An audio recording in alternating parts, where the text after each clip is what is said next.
Welcome, Brookline property lovers. This is Shira Steinberg from Brookline Daily Homes, and today we're going to look at a condo and we're going to discuss an issue which relates to its listing status, which is very timely for the holiday season.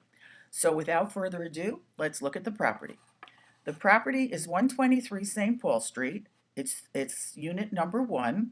It's on the first level of the building, and as in many brick buildings in Brookline, it's a high first floor.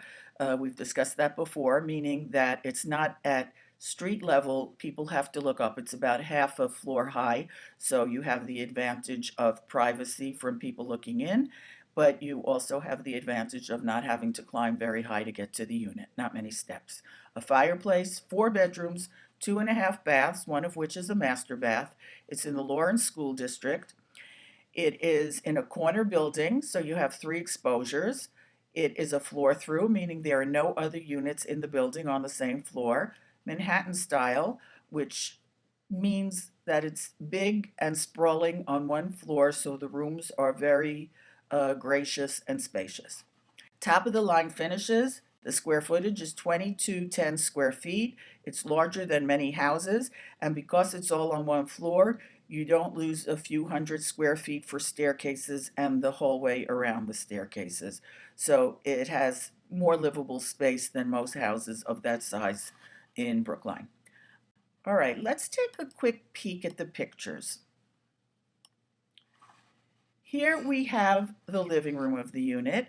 There are beautiful plantation shutters, the extra wide shutters, in all the windows of the living room, dining room, and kitchen.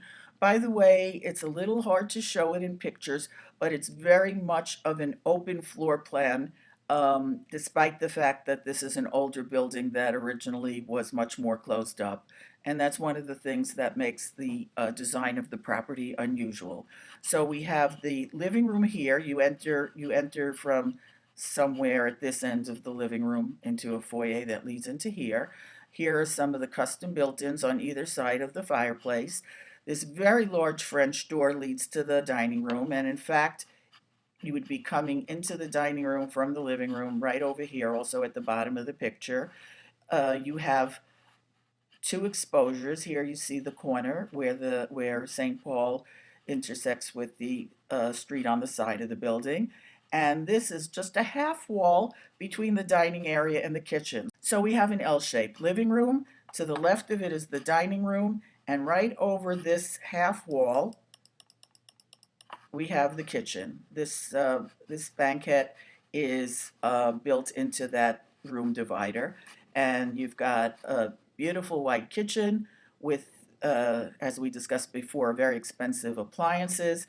We've got an island. Here's 2 different angles on the island, 2 hanging fixtures, 3 windows in the kitchen. All the windows are very large, high ceiling height, dark stained floors, which give drama and make a very nice contrast to the white finished kitchen. Usually, you're more likely to find a light floor and darker wood, so having it reversed is very refreshing. Then let's go to the master bedroom, which is at the back of the house. It also has 2 exposures, back of the house and the side street. 2 windows here, another one here, and another one here. So an incredible number of windows.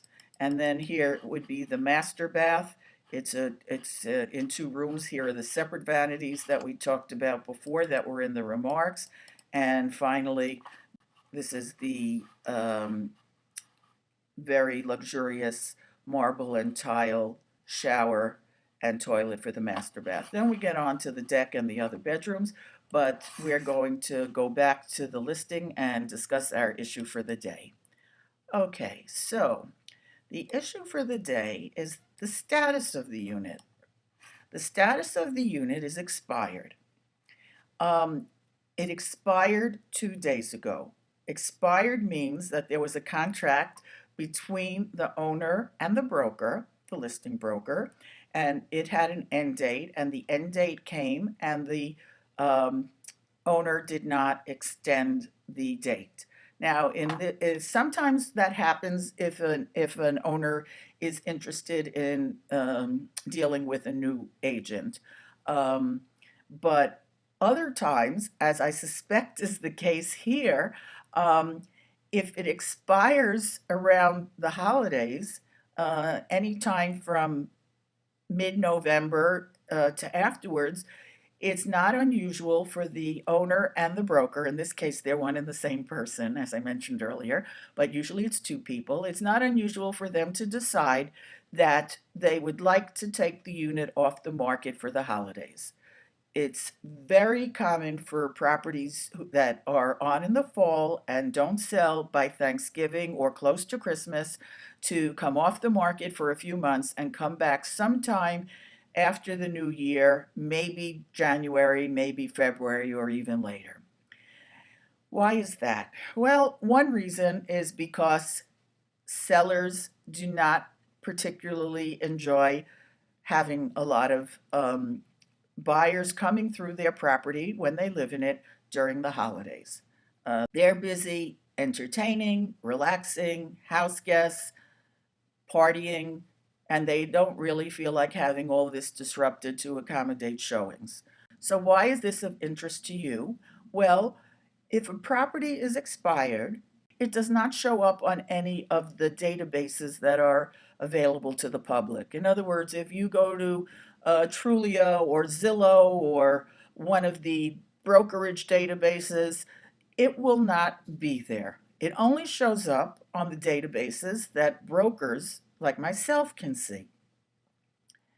And it happens that many times these owners are willing to continue to show their property during these periods if somebody is really motivated. So, if you are interested in looking at properties now, if your life changed recently or your availability changed recently, and now is a really good time for you to focus in seriously on looking for a property, and you don't want to wait till February, if you ask me, for example, as an agent, I can tell you about many more properties this time of year that might be very much available for sale than at other times of the year. When the market is traditionally very busy in the fall and the spring, people don't take properties off the market temporarily unless they're actually having an issue in a personal way. And at that time, virtually all the properties that are available show up in any database. But this time of year, there's kind of the holiday secrets that you need to ask an agent about. And in the case of 123 St. Paul, I actually have not asked the broker owner if he is planning to put it back on the market. I'm guessing that he is, just because the vast majority of properties are that way. And I did not want to bother him unnecessarily, but certainly if you're interested in seeing it, just give me a call or shoot me an email and I'll check with him. So before I forget, I'd like to thank Matt Abrams of Abrams Property for being kind enough to let us look at his listing. And we need to provide the typical MLS disclaimer. The information in this listing was gathered from third-party sources, including the seller and public records. MLS Property Information Network and its subscribers disclaim any and all representations or warranties as to the accuracy of this information. And with that, I thank you for joining me. I hope you'll be with me again next Saturday. From Brookline, this is Shira, your Brookline blogging broker. It's a wrap.